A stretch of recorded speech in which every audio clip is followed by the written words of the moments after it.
warahmatullahi wabarakatuh. Perkenalkan, nama saya Nurul Sakina dengan NIM 22040450031. Nah, baik, pada video kali ini saya akan menjelaskan mengenai proposal penelitian kuantitatif untuk memenuhi tugas mata kuliah penelitian kuantitatif.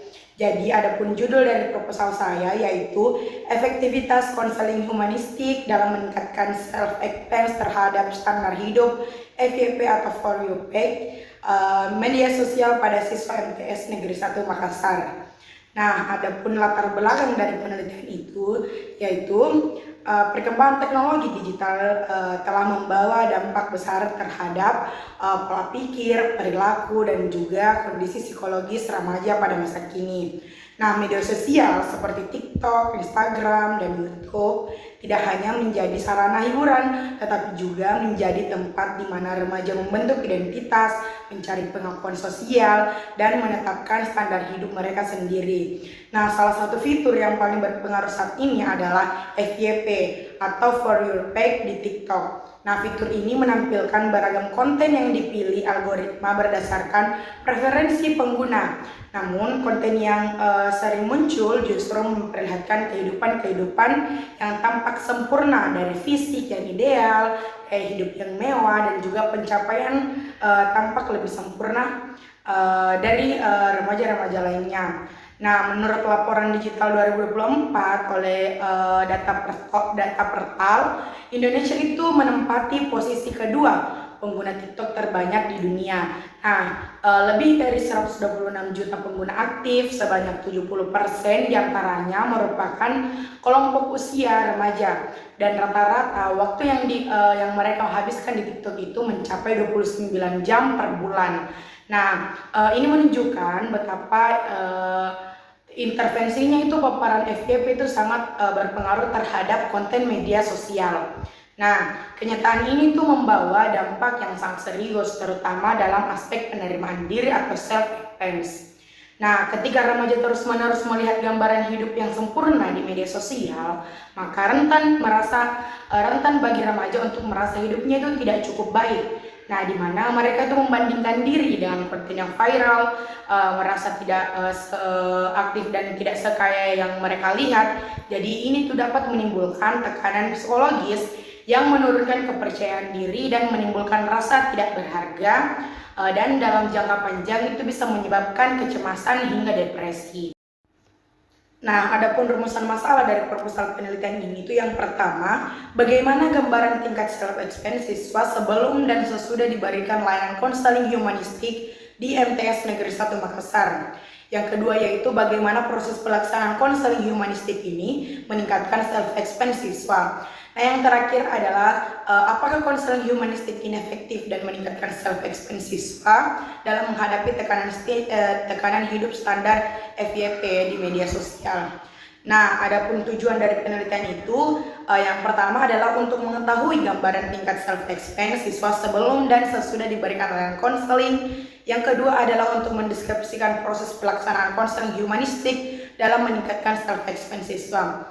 Nah, yang ketiga adalah untuk menguji efektivitas konseling humanistik dalam meningkatkan self-expense siswa terhadap tekanan standar hidup FYP, TikTok, dan media sosial lainnya.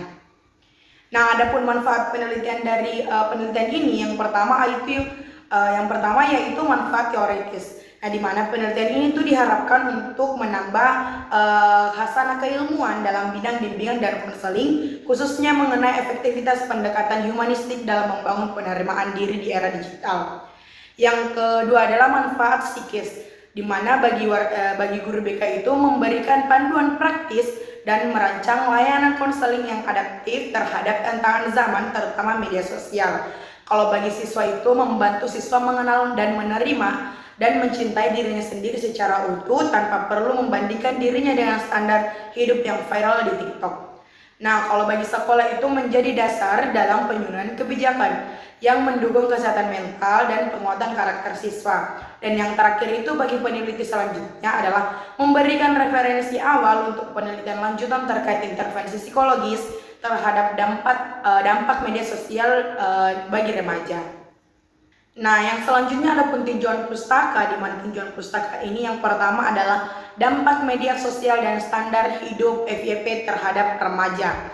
Nah, di mana di era digital saat ini, media sosial telah menjadi bagian yang tidak terpisahkan dari kehidupan remaja, di mana platform seperti TikTok, Instagram, dan juga YouTube tidak hanya berfungsi sebagai sarana hiburan, tetapi juga sebagai arena untuk menunjukkan eksistensi diri.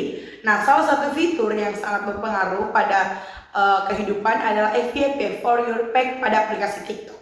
Nah, fitur ini menyajikan konten-konten yang sangat bagus berdasarkan algoritma dan seringkali menampilkan gambaran hidup yang tampak sempurna, mulai dari wajah yang ideal, tubuh yang ideal, gaya hidup yang mewah, prestasi tinggi, hingga pencapaian sosial yang tampaknya sempurna. Nah, remaja sebagai kelompok usia yang sedang mencari jati diri yang sangat rentan terhadap pengaruh tersebut. Nah, paparan intens ini terhadap konten-konten seperti ini menyebabkan munculnya perbandingan sosial yang negatif, di mana siswa merasa kurang berharga karena merasa hidup mereka tidak sebanding dengan kehidupan yang sempurna yang mereka lihat di FYP TikTok-nya. Nah, penelitian oleh Rahmawati 2023 dan juga Pertanyaan et al. 2023 menunjukkan bahwa intensitas penggunaan media sosial berkorelasi negatif dengan kesejahteraan psikologis remaja, di mana dalam konteks lokal, siswa MTS Negeri 1 Makassar ini menunjukkan tanda-tanda rendahnya self-expense akibat terpapar konten media sosial yang terlalu ideal. Oleh karena itu sangat penting untuk menyediakan intervensi psikologi sosial yang tepat agar remaja mampu menyikapi media sosial secara sehat dan bagus. Nah, yang kedua adalah konsep penerimaan diri atau self-acceptance. Nah, self-acceptance ini adalah kemampuan seseorang untuk menerima dirinya secara utuh, baik kelebihan maupun kekurangannya, tanpa syarat dan tanpa penghakiman. Nah, menurut Carl Rogers, self-expansion ini sangat berperan dalam proses aktualisasi diri, di mana seseorang yang memiliki tingkat penerimaan diri yang baik akan lebih tahan terhadap tekanan eksternal dan tidak mudah terpengaruh dengan standar hidup orang lain. Nah, pada masa remaja, penerimaan diri ini sangat penting dikarenakan masa remaja merupakan transisi psikologis yang penuh tekanan.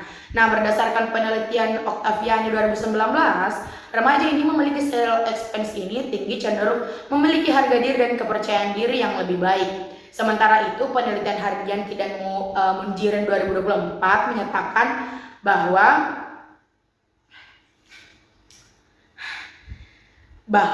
self-expense itu dapat melindungi terhadap dampak negatif di media sosial, termasuk kecemasan, perasaan tidak berharga akibat perbandingan sosial.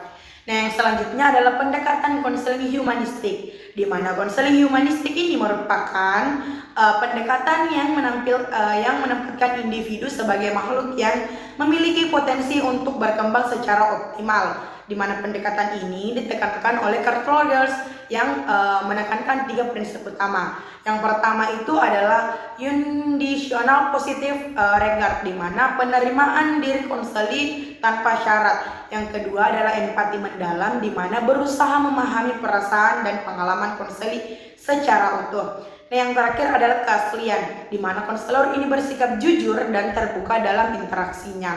Nah, konseling humanistik ini terbukti efektif dalam membantu siswa yang mengalami tekanan sosial termasuk dari media sosial, di mana penelitian Nurdin dan Astuti tahun 2022 serta Sore tahun 2024 dan juga Permatasari dan Gamayan 2024 menunjukkan bahwa pendekatan ini mampu meningkatkan self-expense siswa untuk mengurangi kecemasan sosial dan membangun harga diri yang lebih sehat. Nah, di MTS Negeri 1 Makassar, pendekatan ini tuh dapat digunakan karena relevan dengan siswa yang membutuhkan dukungan emosional yang autentik dan penuh penerimaan. Nah, yang selanjutnya adalah metode penelitian.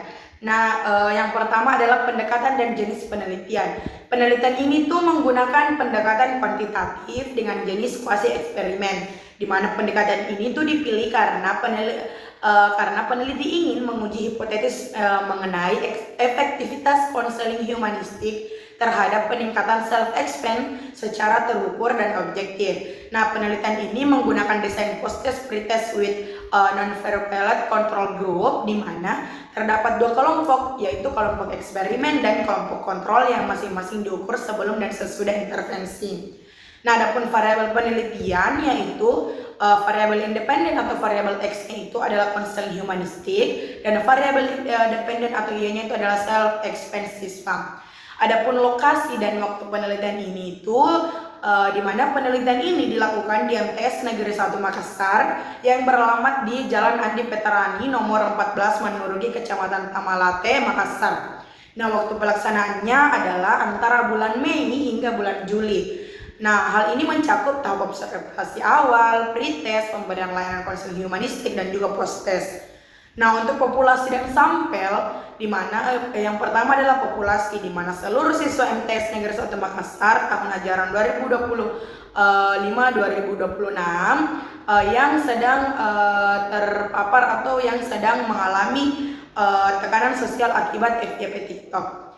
Nah, adapun sampelnya yaitu 16 siswa dengan skor self-expense rendah yang dibagi menjadi dua kelompok, yaitu kelompok eksperimen dan juga kelompok kontrol, di mana kelompok eksperimen ini mencakup 8 siswa yang menerima layanan konseling humanistik, dan juga kelompok kontrol 8 siswa yang tidak menerima intervensi. Nah, adapun teknik dan prosedur pengumpulan data, yang pertama adalah itu instrumen utama, di mana instrumen utama ini berupa skala self-expense berbasis rating yang berisi sangat setuju, sangat tidak setuju. Nah, yang kedua adalah instrumen pendukung atau observasi perilaku selama proses konseling. Nah, adapun prosedur dari pengumpulan data dilakukan dalam 3 tahap, yaitu pre-test, yaitu penyebaran angket sebelum konseling, pelaksanaan konseling humanistik dalam 6-8 sesi, kemudian post-test untuk melihat perubahan skor self-expense-nya. Nah, adapun teknik analisis data, yang pertama adalah data dianalisis menggunakan SPSS dengan 2 jenis uji statistik, yaitu paired sample t-test, di mana tujuan itu untuk mengetahui perubahan skor dalam kelompok eksperimen sebelum dan sesudah perlakuan. Yang kedua adalah independent sample test untuk membandingkan hasil antara kelompok eksperimen dan juga kelompok kontrol. Nah, sebelum uji tes dilakukan, data diuji terlebih dahulu menggunakan uji normalitas dan uji homogenitas. Nah, jika hasil uji menunjukkan data normal dan homogen, maka uji t-test dapat diukur dengan mengetahui signifikan perubahan skor self-expense antar kelompok. Nah, itulah tadi mengenai presentasi untuk proposal penelitian kuantitatif yang saya ajukan sebagai tugas akhir mata kuliah penelitian kuantitatif. Nah, untuk lebih dan kurangnya mohon dimaafkan. Saya ucapkan wabillahi taufiq wal hidayah. Wassalamualaikum warahmatullahi wabarakatuh.